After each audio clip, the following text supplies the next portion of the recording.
Okay, great.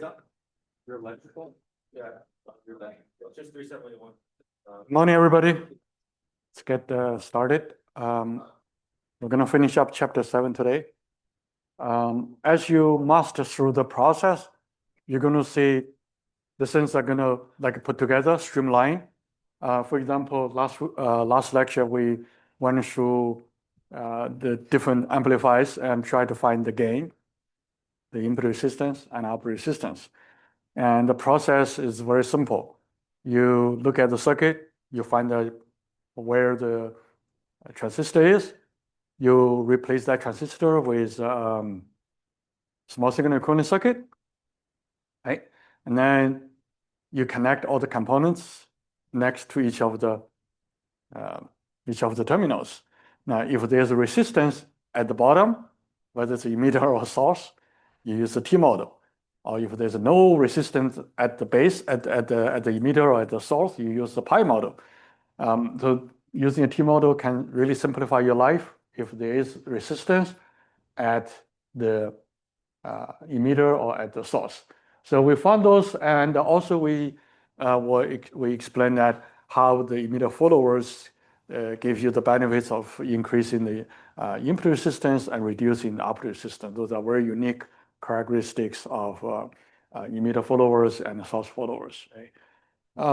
So we had some simple examples. You hear RL is 10 and this is 100, and you got really output resistance equal to 100, which is 100 times smaller than if you have a common source amplifier. So today we're going to jump over to just finish up the few things here. We're not going to spend too much time on this. This just shows you the equivalent circuit of when you look at through the input side or when you look at through the output side, how the circuit will look like. And this circuit has, if you look at the input side, really the input resistance increased by beta plus 1. So that's what you have. The input resistance really increased. But when you look at the output side, the output resistance really decreased by beta plus 1 times. Right? So that's why we said how that helps you. And the generic gain, voltage gain can be expressed as just the resistance over this resistance, over the total of the resistance. If you look at it here, you have 3 resistors in series, which in this circuit is exactly 3 series, and that one is the same. So if you want to find the gain, both circuits can do that. You simply use the voltage drop on this one, which is output resistance, divided by the total resistance of the circuit. So this is extremely simplified equivalent circuit of emitter follower.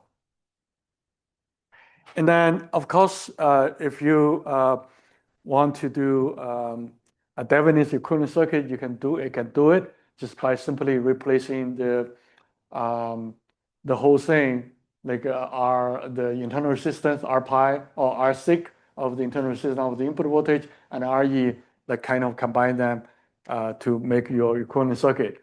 So it's not much really fun on this part. I'm not trying to. So we're going to skip the example because that really, we did all those things. There should be just simple steps to follow. Here we want to give you another really good application of BJT by connecting these 2 transistors cascade. This is called a Darlington BJT. Apparently, Darlington is somebody's name, so he invented. What happens with our between BJT and MOSFET, you probably noticed by this time is that there's resistance for BJT, but for MOSFET, there's no resistance, no current going through the gate. But if you look at how the current is compared, is that you have BJT a gain of beta. So IB is equal to IC over beta. So beta typically is about 100. Most transistors for signal application is about 100. For power application, you can go up maybe 50 or 25, but 100 is a very typical number. So if that beta is small, then IB and IC are pretty close to each other, right? So you cannot neglect it. Let's say your beta is 1. Just extreme example. IB, IC are the same. You can't really ignore IB. But even at 100, if you neglect IB, like if we put IE equal to IB plus IC. Now, if beta is 100, then you neglect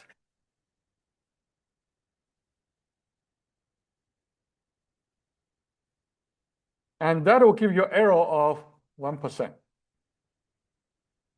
So the error is 1%, right? So that's the bottom line. So you can do approximation, but that gives you error for 1%. So by putting these two transistors like this, it can really change a big picture. One thing you notice that IE1 equal to IB1 plus IC1, okay, and which is equal to, of course, you can put this as IC1 divided by beta, right? But then if you look at IB2, what is IB2 in this case? IB2 is actually equal to IE1. So this. So now you look at, we're going to really highlight this. Now you look at IC2. It's going to be beta times, let's use the beta 1 and beta 2. So it's going to be beta 2 times IB2. It's going to be beta 2 times IC1 plus IC1 over beta 1. Or, in other words, you can do this as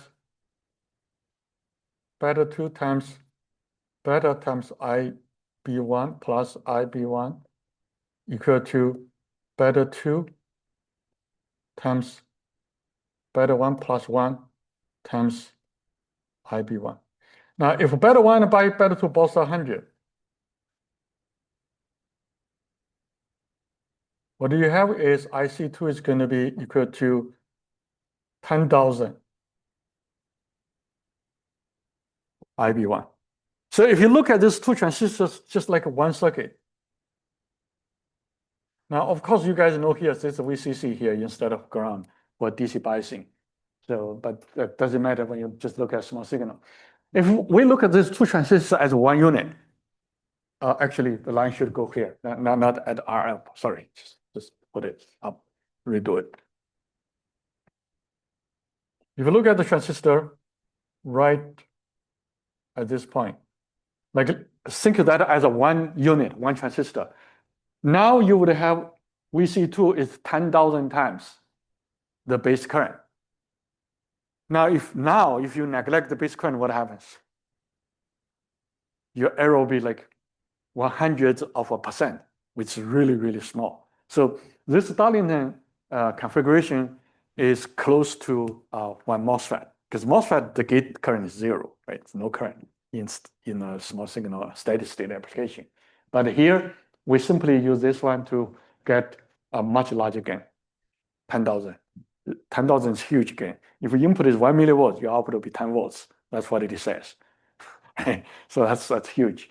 So Darlington BJTs are very popular, very useful in many applications because it can increase the gain, it can reduce the input current. When you reduce input current, what you're really doing is you're increasing the input resistance. Okay, so that's the point. Okay, so and for that, we're gonna also probably neglect the other example. This is the table that you guys, this one and next one should be really, again, as I said before, very useful tables that you should make reference of.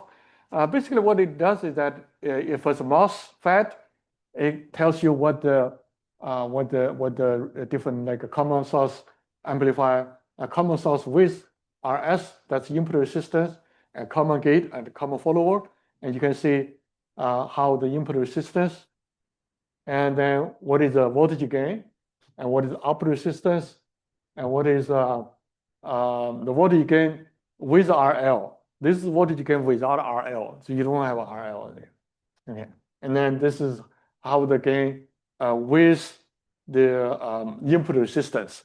So these three gains is I can explain a little bit after this slide, and this is the same table for BJT and gives you input resistance, resistance without the load resistance and without RSIG, and this resistance, this is voltage gain, and this is the overall gain. So there's three symbols that sometimes we interchangeably use that. So probably this should be there. So just use one example is that use a MOSFET example. So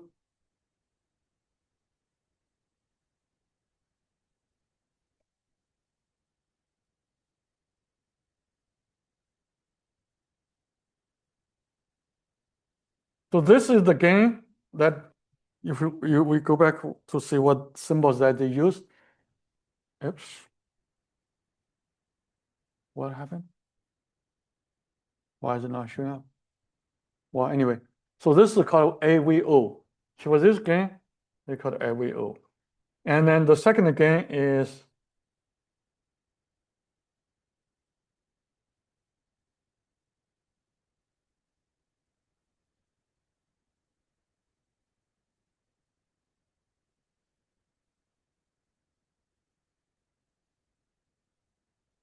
this is called what they call it? AV. Okay. And then the last gain is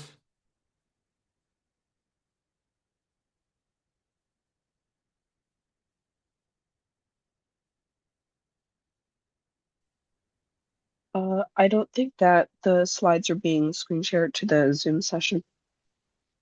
oh, it's not? Okay. It's not showing up. Right. Okay. Let's see. You're right. Thank you for. Okay.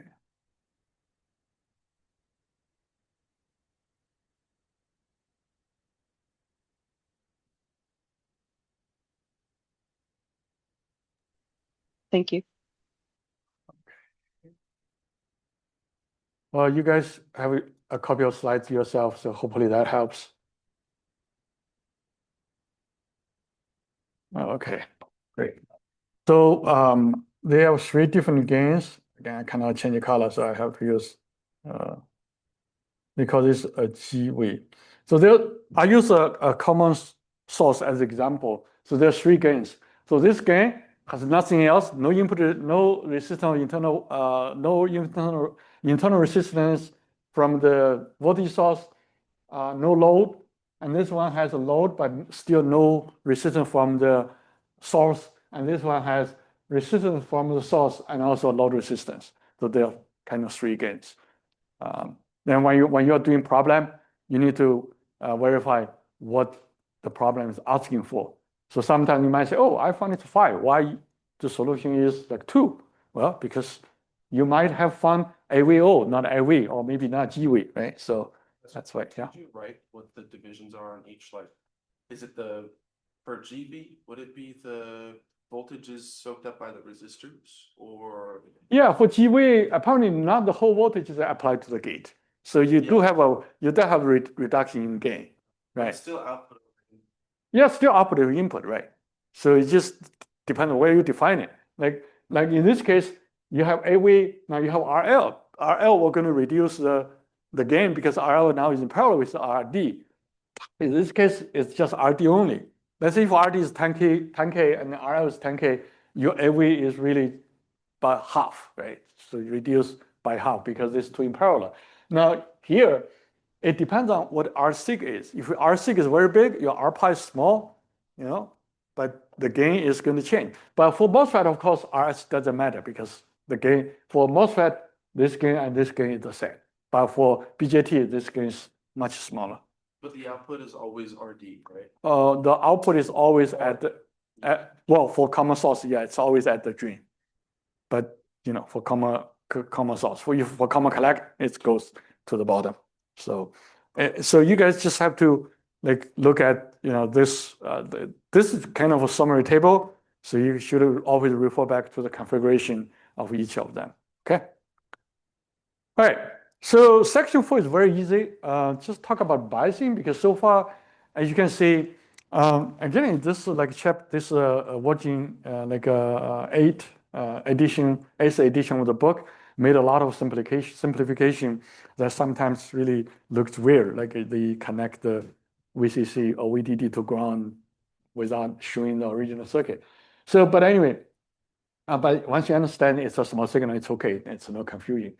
For section 4, they talk a little bit about DC biasing because without DC biasing, you can't really operate the transistors as amplifier. I mean, we talk a lot of DC biasing in chapter 5 and 6. So this is just like a sort of recap.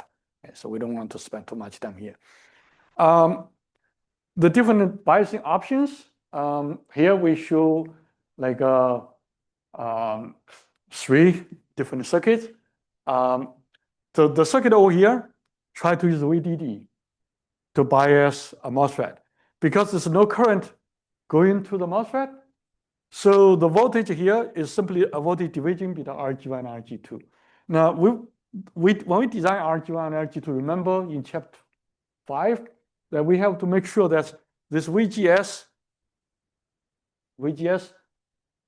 is larger than VT. It's just not larger, but it has to be a little bit larger. And the difference is called VT or VTO. Overdrive voltage, VOV. VT is the threshold voltage. Now, if you don't have RS, this value is very simple. You simply count from here to ground. But if you have RS, this changes whole picture because there's going to be voltage drop over here. So your VGS is from gate to source, not from gate to ground. So this is a common mistake a lot of students will make in the beginning. They calculate the voltage division. They say, oh, which is 5 volts. Oh, that's more than 1. So the circuit is going to be in saturation. Which sometimes may not be true because it depends on how much ID is. If ID is, say, 1 million and this is 5K, what happens? So 5K times 1 million is 5 volts. So this 5 volts, then you got VGS 0, which is not going to be possible. So you have to be careful to look at. So that case, when you say, okay, if that's not possible, but this is 5 volts more than VG, more than VT, what happened? Well, actually, it is in trial. So that ID is actually much higher than what you want it for. So this is just something to be careful.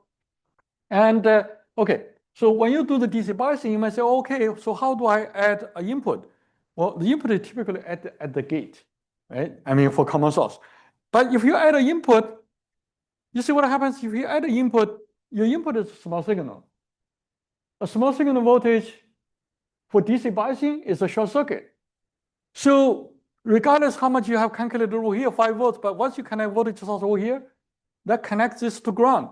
So all of a sudden, this originally was in saturation, but now it actually goes to cut off.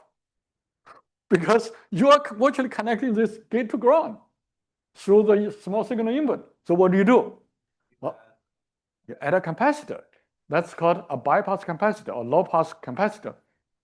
High pass, sorry. bypass. So when you add this capacitor, for DC, this is open circuit. It's an open circuit for DC, right? So if it's an open circuit for DC, and it doesn't change anything when you do the DC calculation. But when you do AC, this one becomes a short circuit. But it's not strictly short circuit, depending on the frequency. But generally, for high frequency input, this is a short circuit. So when you have a short circuit, now your input is connected to the gate, which is totally fine. It doesn't impact your DC biasing. You still have an amplifier. And of course, often by doing this, remember what we did before is we're doing this Thevenin's equivalent circuit by transferring that. So that, yeah, that's okay. So the third biasing method is to do a negative voltage and a positive voltage, and then you can connect this to input. Because if you connect this to input for DC, that's ground. But this is negative, so ground to negative still gives you a positive voltage, so that's still okay. So now you might not need a capacitor over here, that's fine. So this is 3 different biasing techniques that we can use for MOSFET. And for BJT, so this just probably can skip that. Another biasing, like very unique biasing method is to connect the gate directly to drain. Now, you can short circuit it, that's okay too. But often for noise and other reasons, they put a resistance between. But since there's no current through the gate, no current, so you would find out the gate voltage and the drain voltage is the same. So that is beautiful, because when you have VG equal to VD, so what happens with, of course, you have to make sure that this has to be larger than VT, because otherwise it won't conduct. So once it's larger than VT, you have VGS minus VT equal to, yeah, it's VOV, that's sure. But then your VDS, but remember, your VDS is, and in this case, because VG is same as VS, it's equal to VGS. Right? So your VDS is for sure larger than VOV, because VOV is VGS minus VT, which is what our value, 1 volt, 2 volts, 1.5. So your VGS 3, VT is 1, and your VOV is 2. So VDS, VGS the same. So this guarantees. Right, yeah. I don't know how to spell that. But so this configuration guarantees that your transistor is in saturation mode. But of course, as I said before, your VG has to be larger than VT. Otherwise, it will still not work. Okay, so, but of course, that generally is easy to satisfy, because if VG is less than VT, there's no current. If there's no current, your VD will be same as VDD. And VDD is typically much larger than VT. So this circuit almost 100%. I would say 99.9999%, this circuit will be in saturation. You don't have to worry about it. Okay, so this is another biasing. And for BJTs, slightly a problem, because current going to the base. If current going to the base, it's typically a little bit difficult to calculate. But in this case, in this particular example, you can assume VB is 0.7, and then you can calculate the current over here and over there too. But you can also use a Thevenin's equivalent circuit by transferring the input part over here with a Thevenin's equivalent circuit, and then you would have really,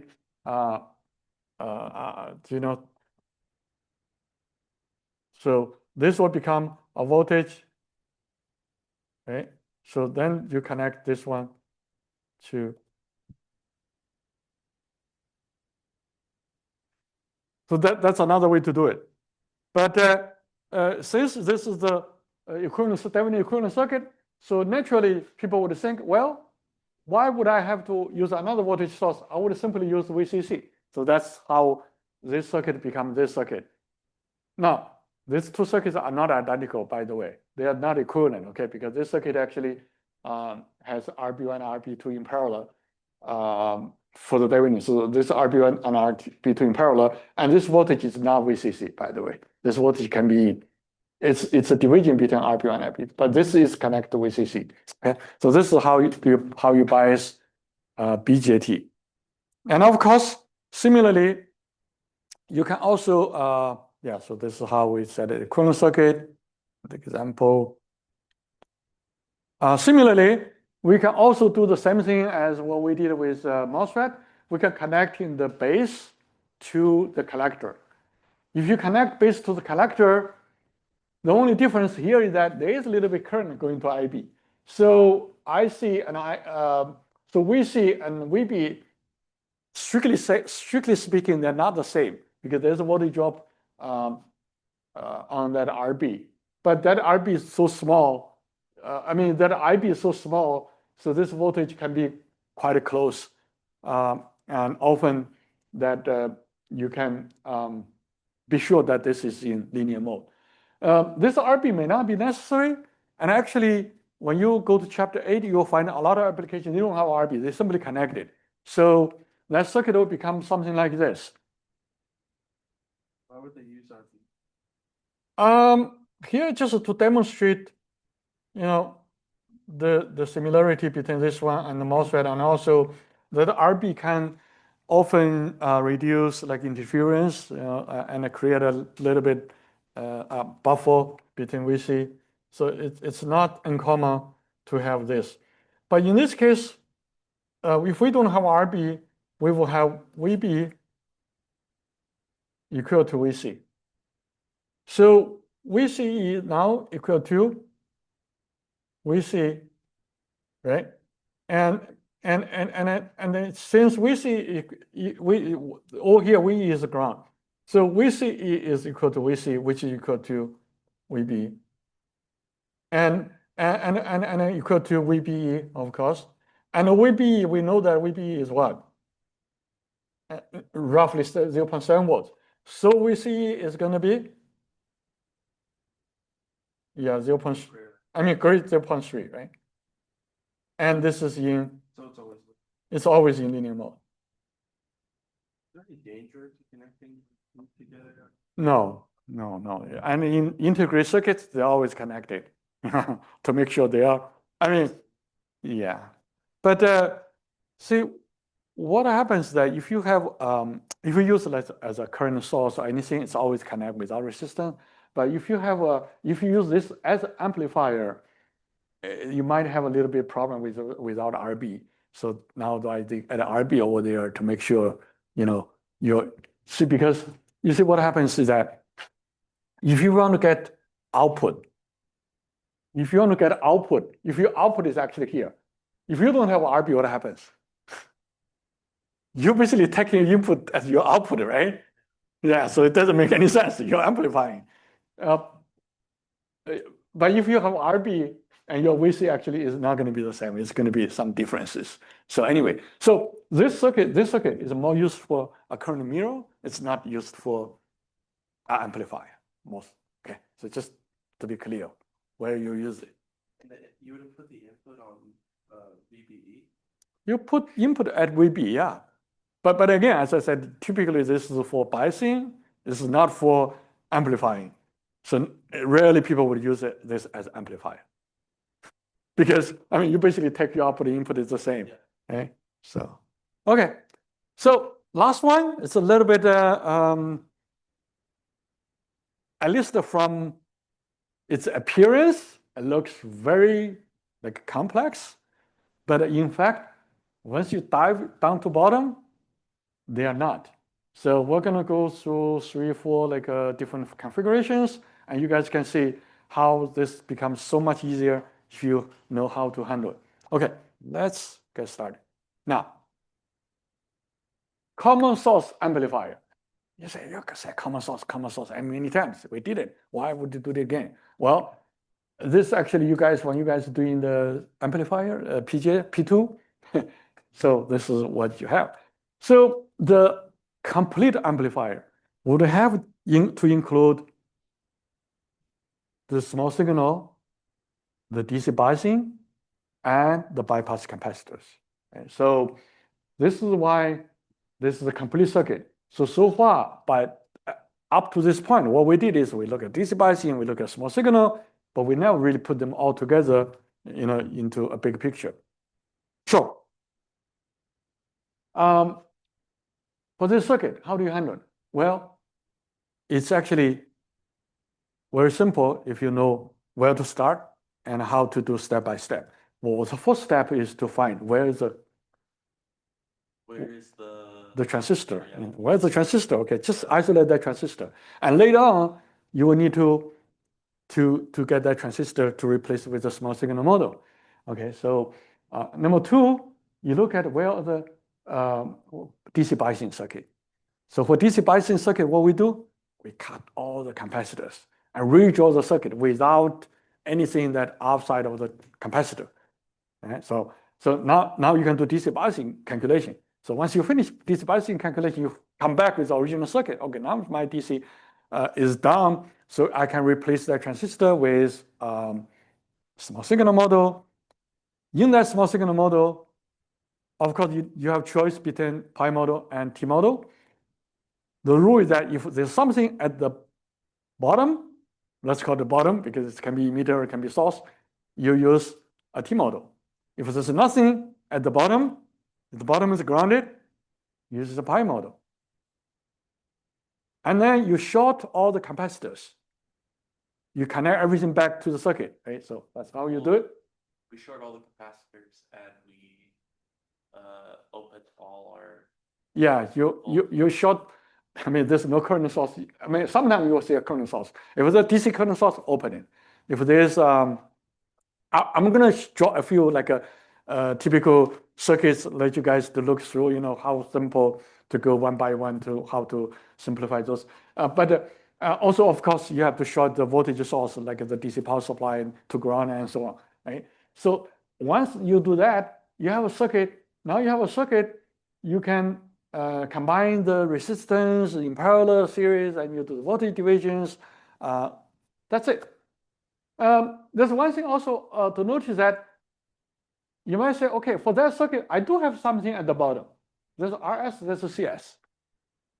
But that CS is very important here because if you don't have a CS, you actually have a resistance at the source. For small signal, then you would use a T model. But for this case, because you have a CS becomes a short circuit. So for small signal, it ended up at the bottom being shorted to ground. So therefore, you still use pi model. The beauty of a pi model is that you separate the whole thing into two separate circuits, input circuit and output circuit. Even if it's a BJT, still there are two separate circuits, and you can separately calculate the input side and the output side. So that's why pi model is, as much as possible, you can use it, gives a separate circuit.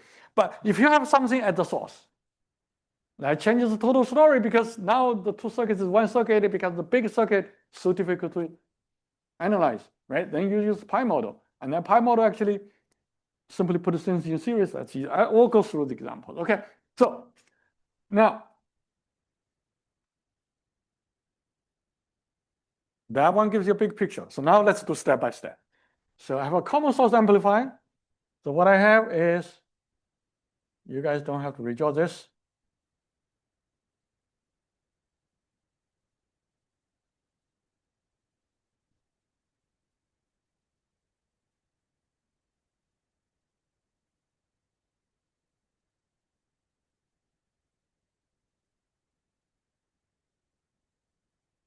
Okay, let's make sure we have the exact same circuit.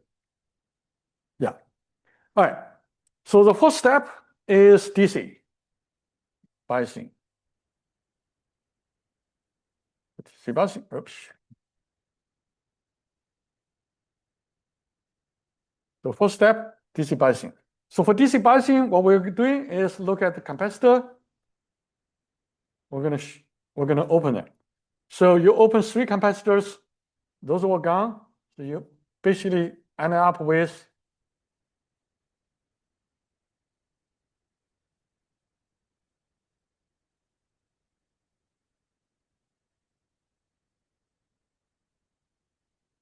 Right? So for this one, we already said how to do the DC biasing because you got voltage division, then you got VG. Using VG, using that VG, you can calculate.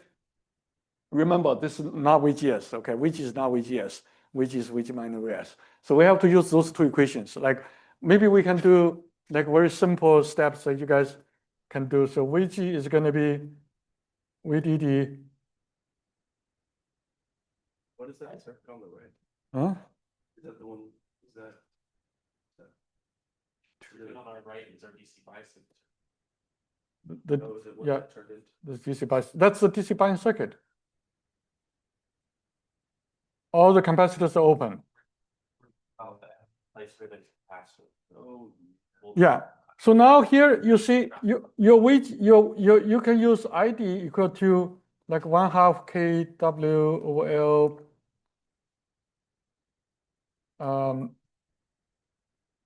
like VGS minus VT squared, and your VGS equal to VG minus VS, and your VS equal to ID times, I mean, this is DC current.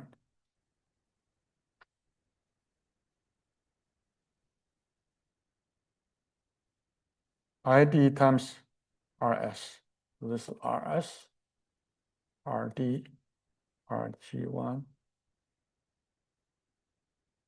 RG2.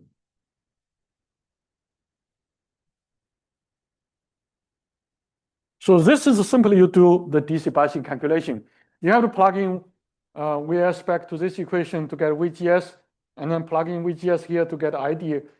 Right? And then you can, once you find ID, because I mean VGS is a variable based on ID. Now you have to verify at the end if VGS is actually larger than VT, right? And then also VDS is larger than VOA. So those are simple steps you guys to do, but maybe we can write down and also verify. Let me see, we have another slide. Okay. So you have to verify like VG is VGS larger.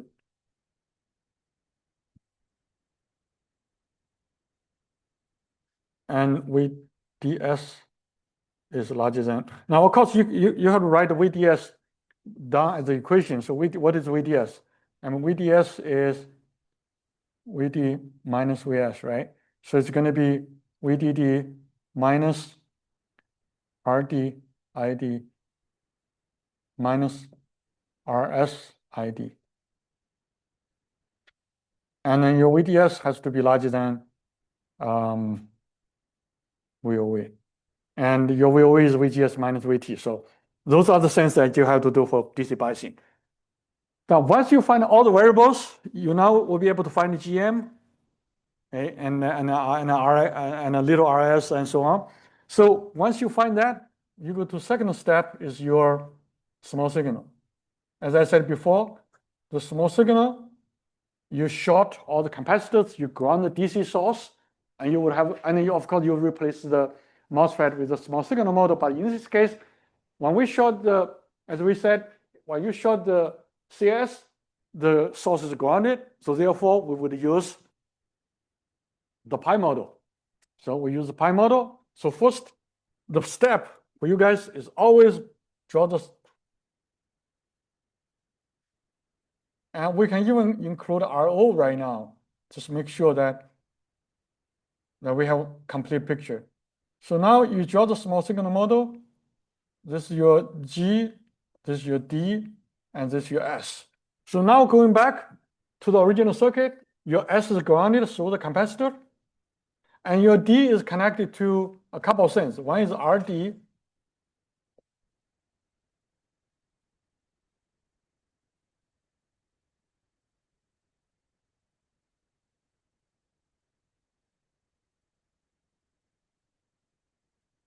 and then there's another one connected to RL, which remember there's a capacitor here, but we shorted. And your VO is actually over here. So that's at the output side. And then look at the gate side, we have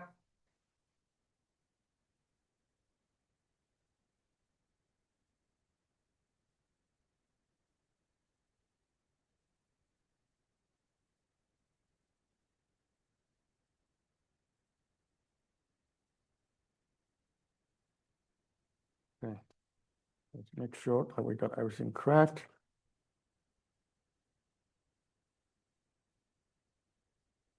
Okay.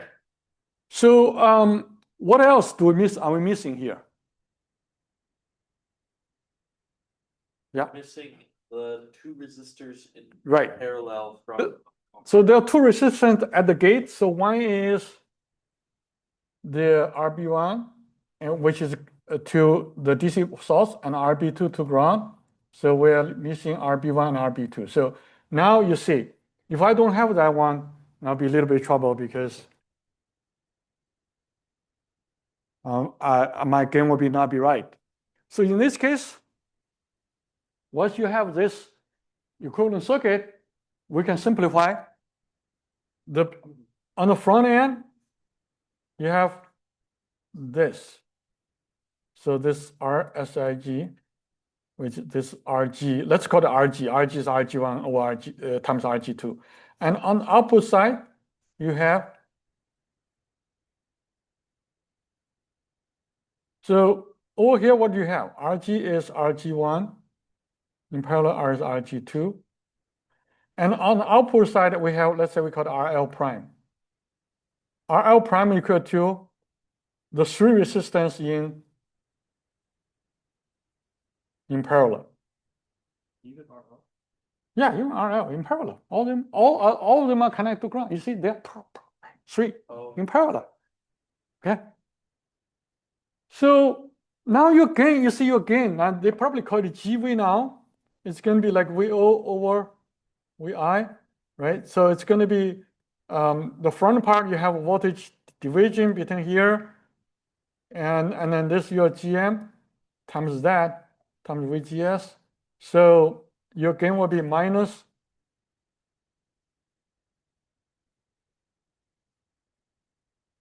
RG over RG plus R sig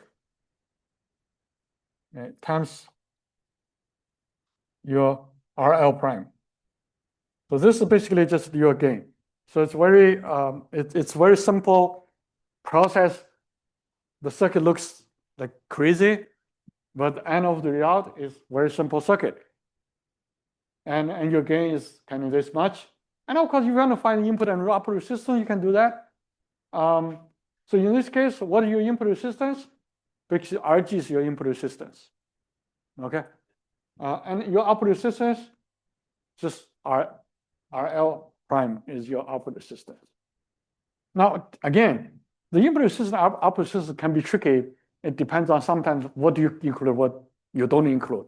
Yeah, go ahead. RG plus RSIG. This is RSIG in series with RG. So RG is RG1 parallel with RG2. So this is voltage division between these two. Okay. Yeah. For a real MOSFET, yeah. Say like we have a data sheet and we have like a spice model of it. How would we find something like the KN or GM? Would those be listed or? It's usually given. Yeah. Yeah.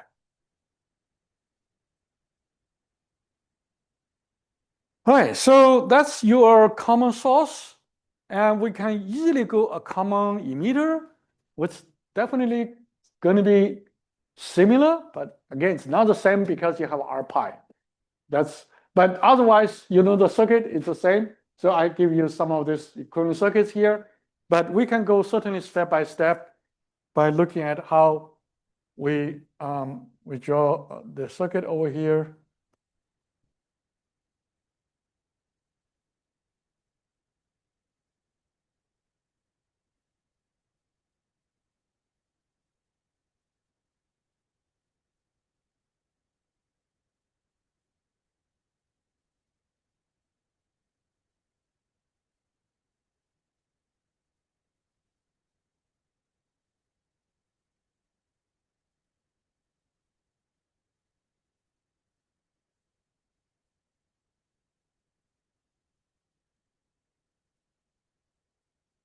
So this is the original circuit. So the first step is to look at the first step is similar to look at the DC biasing. So for DC biasing, we're going to cut all the 3 capacitors, cut the original circuit.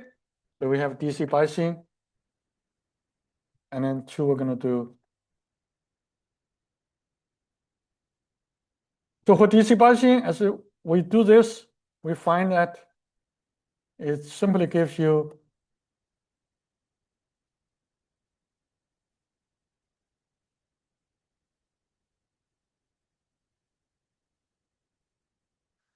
and for this one to work, remember what we did is we do Thevenin's equivalent circuit. So what we did was we do yeah.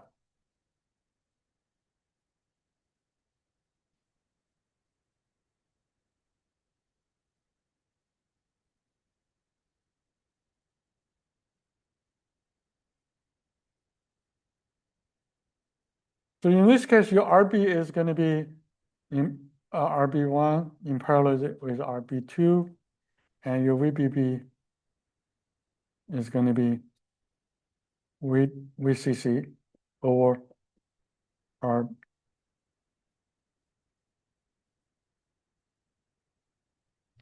So which one they call RB1, which one they call RB2? The bottom is RB2, so.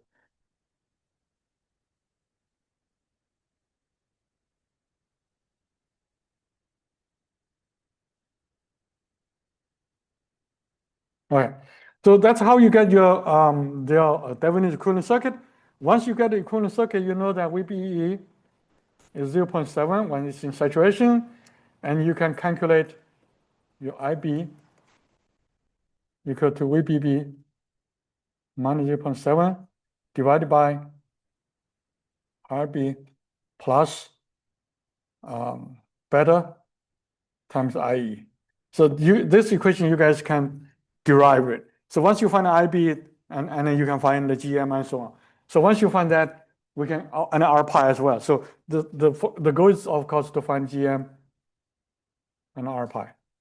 So once you find all these 2 signals, oh, didn't go well. GM R pi. So once you find that, we're going to go back to the circuit to look at the original circuit. We replace that BJT with a small signal model because the emitter is grounded through the capacitor.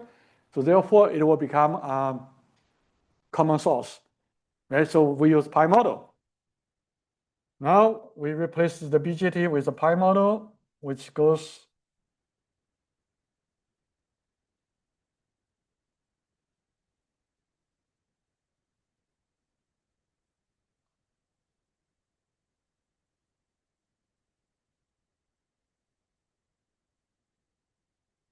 That's your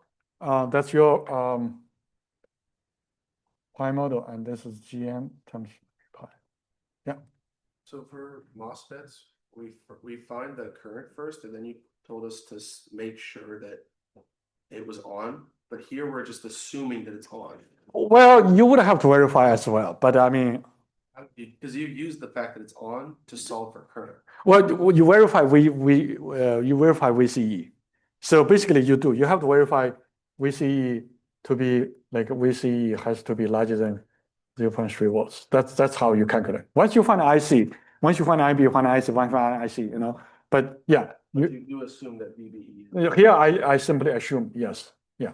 But you could do find VC. So I mean VCE is VCC minus IC times RC minus IE times it's larger than 0.3. I guess if it works out, that means your assumption was right. Yeah. So Yeah. Most of the time you're right. I know.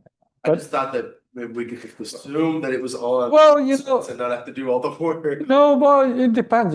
Like when you design the circuit, Yeah, that's true. you have to verify. Yeah. Like when you give a problem to solve for a small signal gain, well, you probably most likely you can assume it's working that The area. work on the test. Yeah. Yeah. If it wasn't in the correct mode, it wouldn't be an amplifier. No It use. would- It wouldn't be amplified, right? But I get it. Yeah. In But real that's a world. fully designed circuit, right? It didn't work. Right? So To be fair, I remember you gave us early voltage on the test, and Yeah. we didn't have to use it because it was in triode. I remember that, and I was like, this guy, he gave us early voltage. We have to use it. Well, yeah, sometimes we Let's keep. verify. Well, I mean, in real life, when you get a MOSFET, you get all the parameters you need. But for some modes, That's true. you don't need all of them. Yeah. So, okay, so now we got the equivalent circuit in the pi model. In the pi model, we need to connect all the components to each terminal. So the emitter is grounded through the capacitance, and output is connected to, first of all, RC, and then secondly, RL, and they're all grounded. And RC is connected to voltage source that's ground. And at the base, now we're not gonna miss it if you have two resistors connected to ground, RB1, RB2, then you have input connected. So for this one, we can also draw this equivalent circuit.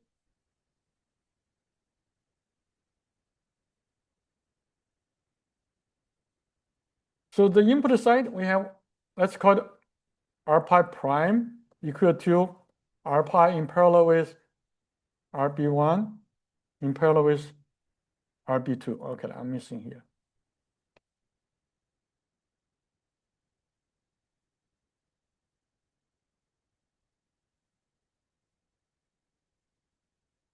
And the RL prime is going to be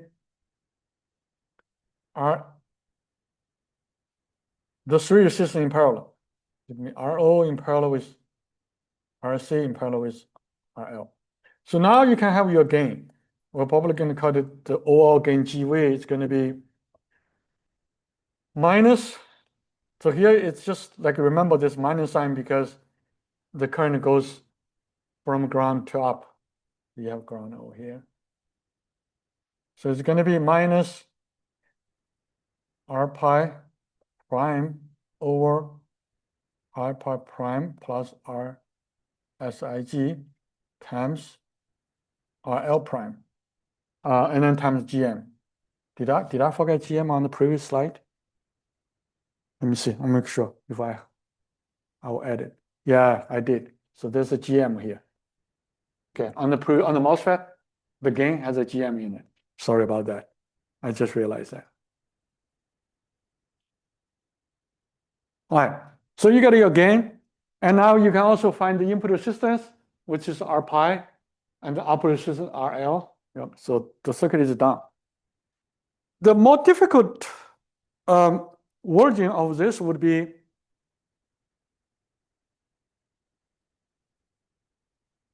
if you actually have RE. Now, look at this circuit. What's the difference between this one and the previous one? We're no longer, our emitter is now, there's a resistor between our ground regardless. If Right. So you, DC or yeah, AC. You're right. So in this case, what happens is that your CE only ground part of the resistance. There's still not resistance at the emitter. So therefore, everything else is the same. Everything else. When you do DC biasing, you would simply add this RE. Well, what they call it, RE minus RE. So which total is RE. Okay. So that's the same. DC biasing is the same. For AC, because the emitter is not grounded, there is a resistance at the emitter. Remember, you switch to T model. Okay. So, well, it's already drawn the T model over here. Maybe we can draw it together just to get exercise. So for T model, remember you have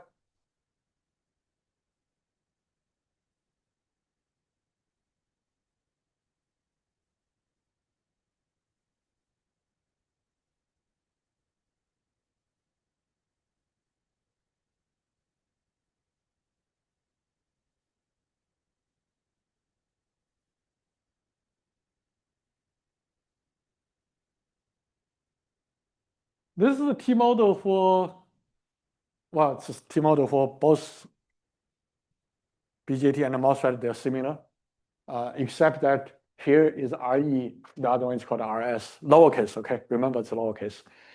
So what's important is to connect each component to each of the terminals. So for example, the E is connected to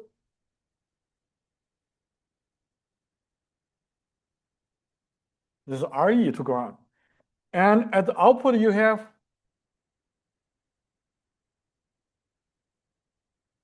RC, and you also have RL. If we include RO, it'll become a little bit tricky, a little bit more difficult. So probably for now, let's neglect the RO. So we got now connected, the C and E all connected. Now we have to connect the gate, the base. The base has, well, resistance up to ground, to voltage source, and a resistance to ground. And then you have your input. Okay.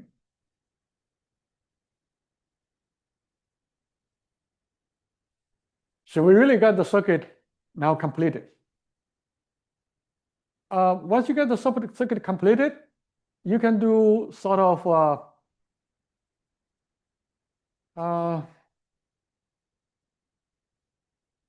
inspection to find the gain. But I mean, if you look at the ratios of current, so your VO is still going to be GM times VBE. Now remember, your VBE is over here. That's the key. So your VBE is not up to ground times RL prime. So this RL prime is RC in parallel with RL. RC in parallel with RL. But what is your VBE? Well, your VBE is a little bit tricky because your VBE is not the voltage of VB. But we can find VB because look at this side.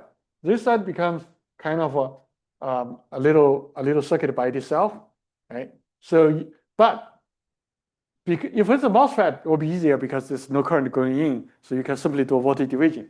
But since this is not the MOSFET, this is a BJT, there's a current going through there. So therefore, if you look at the current over here is IB, and the current here is IE. So you remember how much is the difference between IB and IE? Is 1 plus beta. So IE is IE equal to 1 plus beta times IB. So what you can write in this case is your VSIG equal to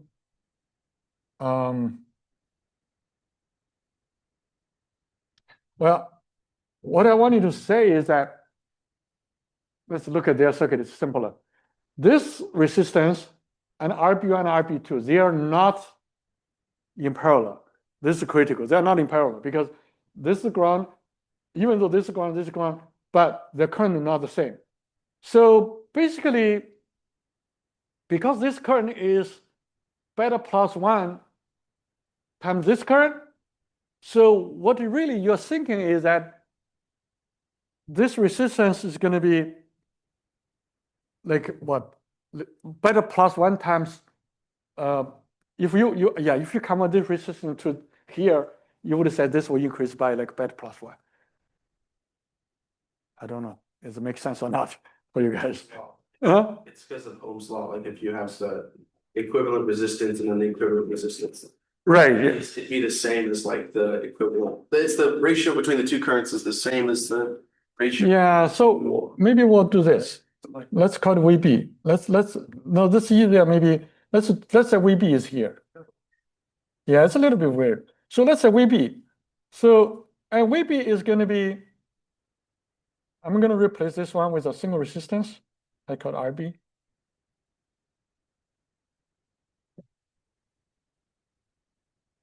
So if I'm looking at the current, the voltage at VB, so VB is going to be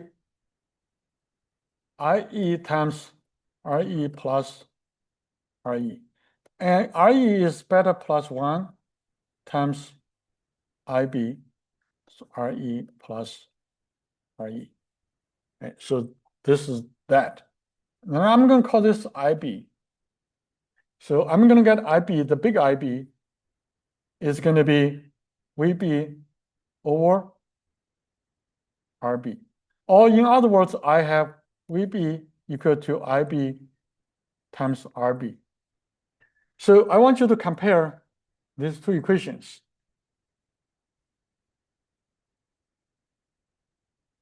So those VB are the same, but the top one is, let's call this IB.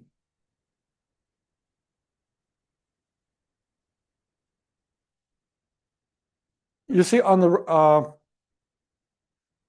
so they are both VB. I'll write again over here. So VB equal to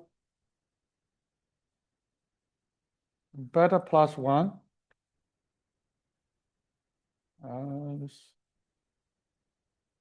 Beta plus 1 times RE plus RE times IB. And VB also equal to IB times, oh no, this is not IB, this is IB times IB.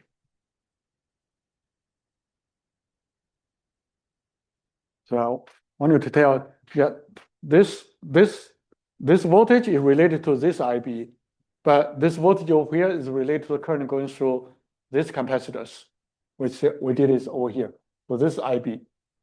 So if I want to write the equations of VISG,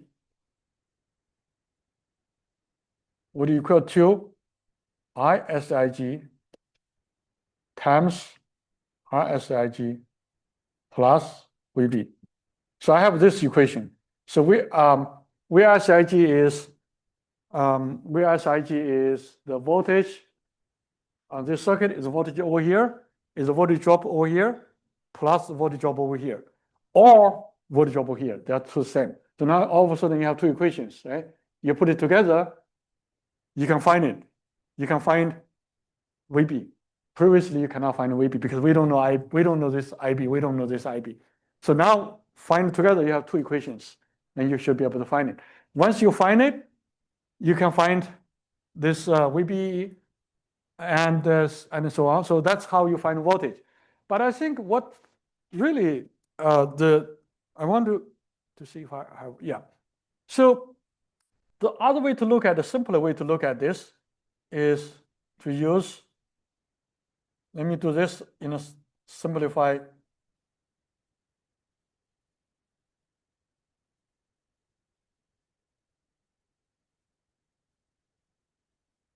I'm going to simplify the circuit like this.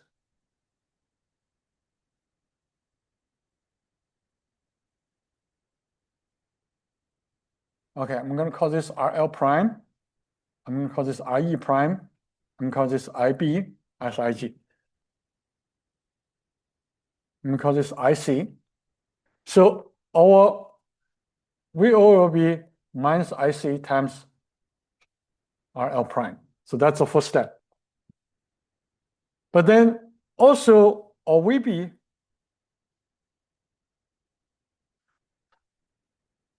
is IE times RE prime. And okay, so the top equation, we can also transfer that into IB times RL prime. And the bottom equation, we can transfer to minus beta plus 1 times IB times IE.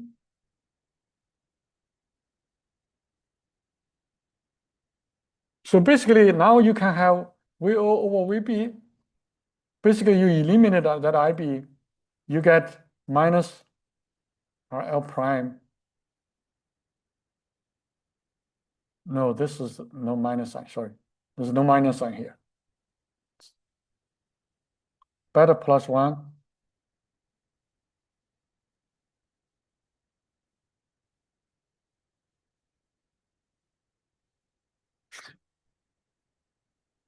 Right, so you have now you have VO VB, you found it. But of course, VB is not VSIG, so we have to next find VSI, the relation between VSIG and then that. So from the previous slide, we already know that VB equal to both beta plus 1 times IB times RE prime, and it also equal to IB. Why are we writing that again? Huh? We just write this for reference, IB times RB. And then we have VSIG equal to ISIG times RSIG plus VB. Okay.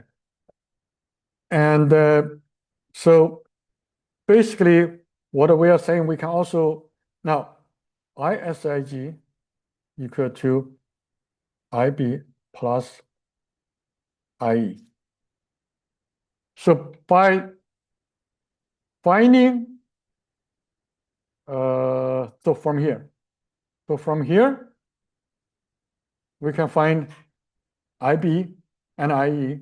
I mean, no, not IE, IB. So from this equation here, we can find IB. Yeah.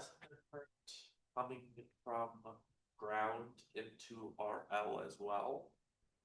Yeah. So that not all the current is going into the signal, it's also going into our current source.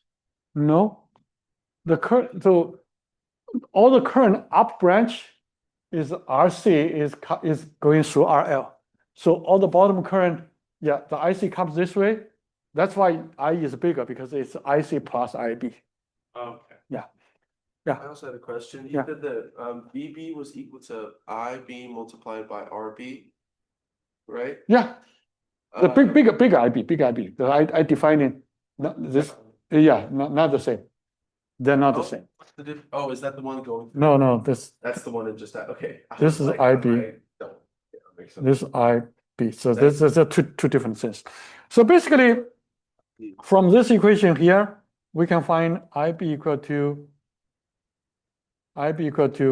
VB over beta plus 1 times RE prime. And we can find IB equal to VB over RB, right? So here, that's what I'm saying.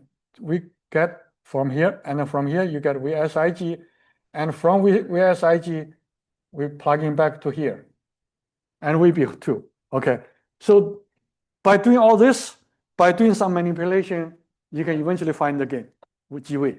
It's a little bit complex, right? But of course, I mean, it's not that difficult to find it. But once you find the GV, now you can also go to find the input resistance and output resistance.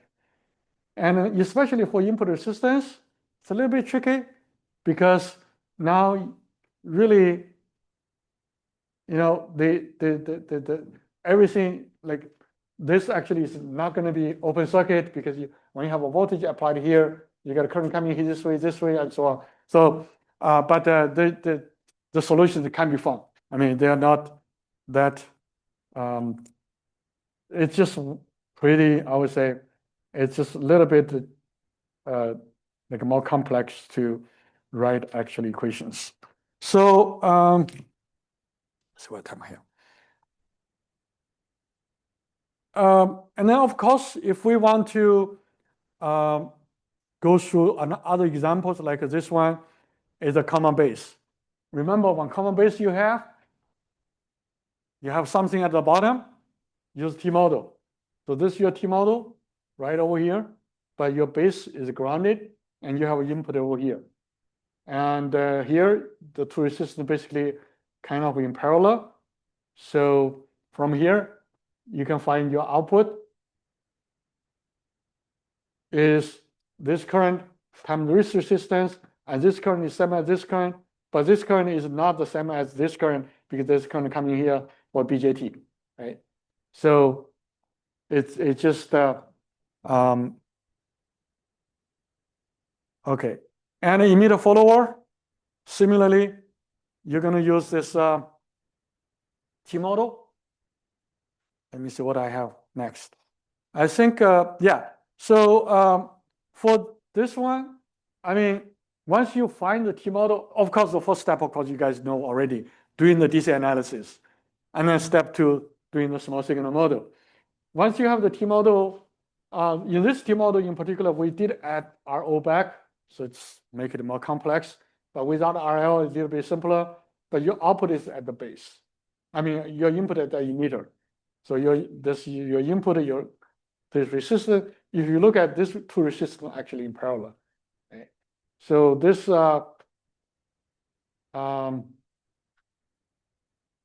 just, I mean, we can always go through steps to derive the input resistance, output resistance, and also the gain, which we did already in the previous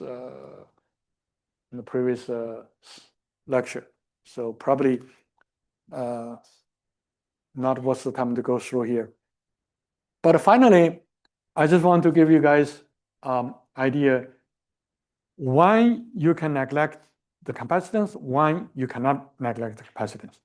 So typically, when you design your amplifier, you want your amplifier to work in the middle frequency range, where your capacitance can be neglected. Those capacitance called high pass capacitors. So for high frequency, those are truly short circuit. But if your frequency goes, operating frequency goes lower, actually close to something that you cannot neglect the capacitance.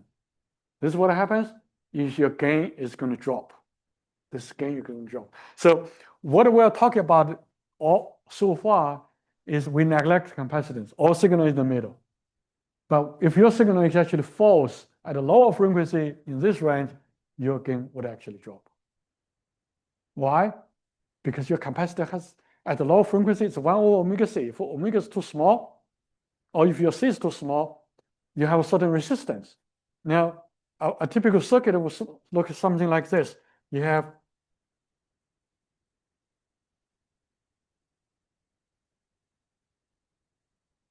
so this is 1 over omega C, this or 1 over SIG, and maybe here you have also some other resistance. Right? So if your 1 omega C is not small enough, you cannot neglect it. If you cannot neglect it, you're basically like what we are saying, VBE here or VB here is going to be the reference of RB over RB plus RSIG plus J omega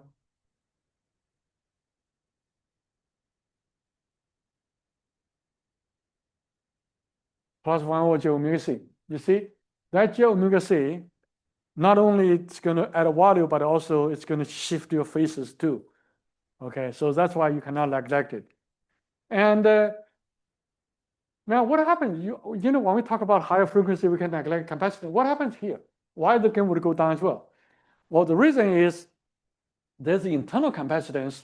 Like when you have a MOSFET, remember how we build a MOSFET? We have our insulator with some plate, so at some point.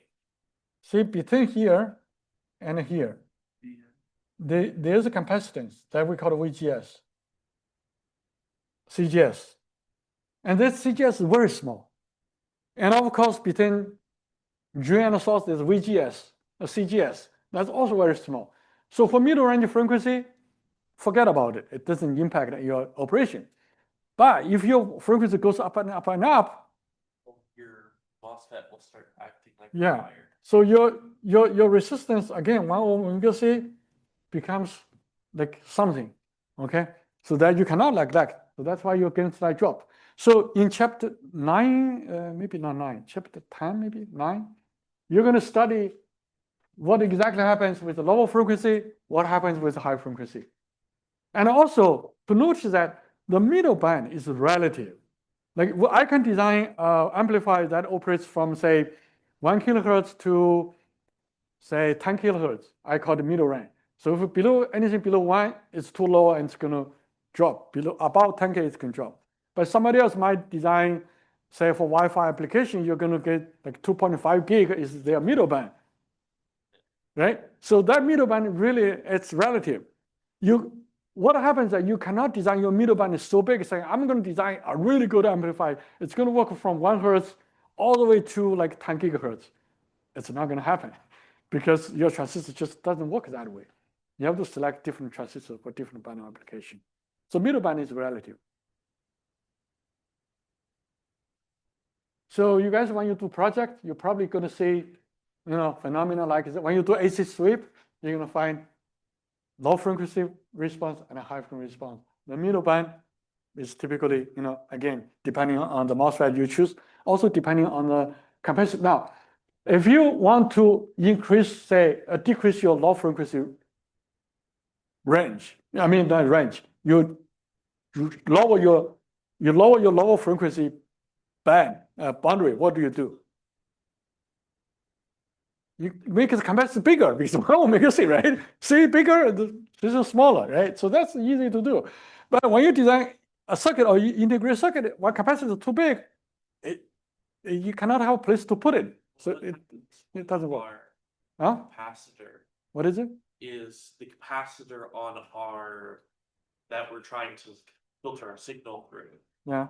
Is so big that it is bigger than the capacitance of our MOSFET. So like when our capacitor is a wire, our MOSFET is. Oh yeah. It's also impact. There's a lot of concepts, right? So okay, so today I think we're all done, but next week we are going to on Thursday we're going to do some examples. Maybe you have time. We come back to derive the gains for those 2 circuits that we did derive today. Okay. Okay. Enjoy your rest and. You talking about on Tuesday? I don't know exactly. No. Look at the applications. Like, yeah.